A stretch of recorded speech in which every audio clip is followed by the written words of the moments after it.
Thank you, Attorney. Huling tanong na lang po. Just asking straightly, nalalagay po ba sa alanganin ng konstitusyon ng bansa sa nangyayari po sa impeachment case ni Vice President Sara Duterte? Antayin ho natin yung MR. Antayin po natin ang MR. Dahil, for all we know, kami ay, yung aming pagsusumamo sa mga hukom ng Supreme Court ay pakikinggan. Thank you, sir. Thank you po, Kuya. Thank you, Earl. Next is Joy Cantos from Filipino Star ngayon. Good afternoon po, attorney. Sir, bakit nagsasalita? Nasaan na yun? Okay lang po, naririnig pa. Natanggal kasi, sir, yung ano. No, can you speak louder? Okay, sir. Sir, ito, sira kasi, no, sira. Good afternoon, sir. Sir, speaking on legal comparative analysis, sir, in other countries, they do not interfere in the Congress powers to impeach. With the nexus of event, does the Philippine ruling diverge from the global norms? I have not made any comparative study of global norms. Dahil sa akin no, ang mahalaga yung atin. I have not made a comparative study, nor have I read any comparative study of impeachment processes in other countries. Pasensya na. Sir, ano po yung... Kaya nagulat ako. Sir, ano po yung chilling effect ng mga judicial biases? Kasi siyempre napoplute yung mga issue ng debt of gratitude at saka yung complexities din po ng potential pitfalls ng impeachment dahil doon sa mga nangyayari po. I won't characterize it as a judicial bias. Hindi ho naman, it's not fair to call this a judicial bias. Kaya ho tayo may proseso eh. Hindi ho bias ang husgado. Gaya ng sabi ko, nakita nila yung desisyon ay base sa kanilang pagtimbang ng mga argumento. And that's not biased. Kaya ho yung aming motion for reconsideration ay pagsusumamo para bisitahin muli. Hindi ho judicial bias ang nangyari dito. Sir, with the do you think the impeachment process is still consider the political ramification of to a broader context of accountability po? Nandiyan na yung mga evidence nyo. The impeachment process is first, foremost, and last for accountability. It's for accountability. Ito po ay pananagutan. It is to protect, gaya sinabi ko, para protektahan ang interes ng sambayanan. Thank you po, sir. Thank you, Joy. We will now recognize Krisha Subing-Subing from Philippine Daily Inquirer. Hello, attorney. Hi. Sorry, nanginginig po yung boses namin kasi tapat na tapat kami sa aircon. Kanina pa ako nanginginig dito sa likod. Kahapon po, nakausap ko po si PhilConsa Governor Dindo Garciano po. And ang advice na po sa Senate is for them not to be overzealous in following the SE order kasi ang warning niya po ay baka ito na yung maging huling Senate impeachment court kung masyado silang overzealous in following the order. Kasi the implication of the ruling daw is dahil humirap nga po yung paraan ng paghahanap ng accountability sa mga impeachable officials, dadaan na muna ang lahat ng impeachment complaints sa Supreme Court bago pa umabot sa Senate. Do you share that sentiment, sir? Ito ho, I think ang kanyang mensahe is wag dapat over-legal,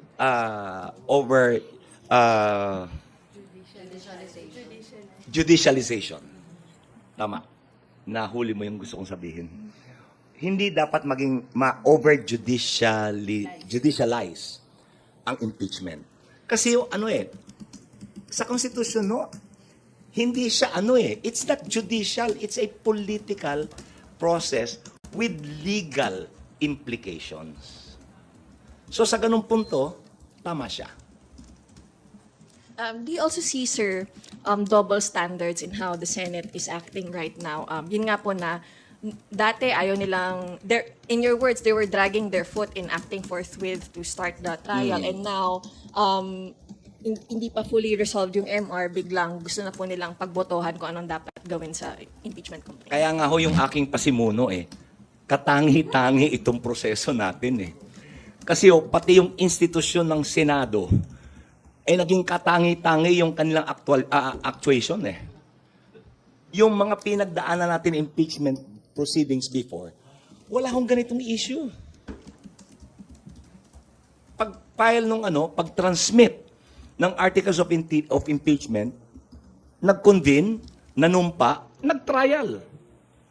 Ngayon lang ho naman tayo inabot ng 7 buwan o 8.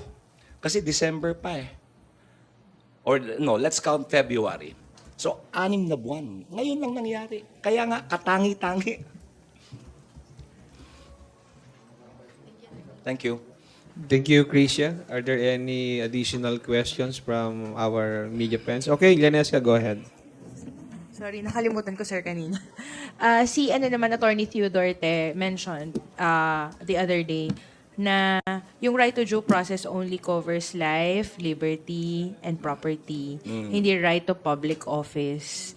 So do you share your sentiments na since hindi yun covered ng right to due process, dapat mag-side sa inyo yung Supreme Court? Thank you. Kasi yung Bill of Rights, yan yung na-cite nung desisyon na si Vice President Duterte was deprived of due process. Kalaki po yan doon sa aming mga argumento sa motion for reconsideration. No person shall be deprived of life, liberty, or property without due process of law. Yung kanyang pag-upo bilang Vice Presidente, hindi ho yan property. Hindi apektado ang kanyang liberty. Dahil, habang nag-impeachment,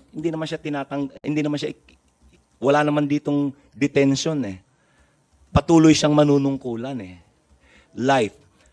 Pagka mag-guilty naman siya sa Senado, wala namang bitay dito So, life, liberty, and property without due process of law. Due process of law. Ano po ba ibig sabihin ng due process of law? It simply means the right to be informed of the accusation and the right to be heard. Makinig yung kanyang panig. Gayong nabanggit ko, naka-built-in sa ating saligang batas yung due process, which is trial sa Senado, forthwith. Trial. So, hindi siya na-deprive ng buhay, kalayaan, o pag-aari. Thank you, sir. Any more questions? If there are none, we will proceed to the closing statement of Attorney Bukoy. Sir? Sana po itong katangi-tanging naging feature ng prosesong pinagdadaanan natin ay umabot na sa hangganan. Sana ho matapos na ito.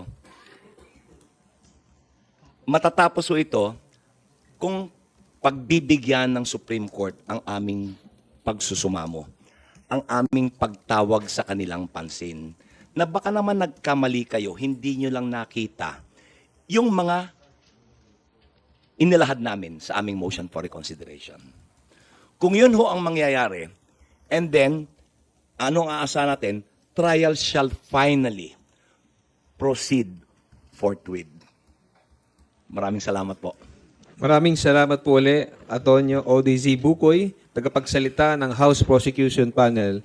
Sa lahat ng mga nandito, maraming salamat po. Magandang tanghali sa inyong lahat.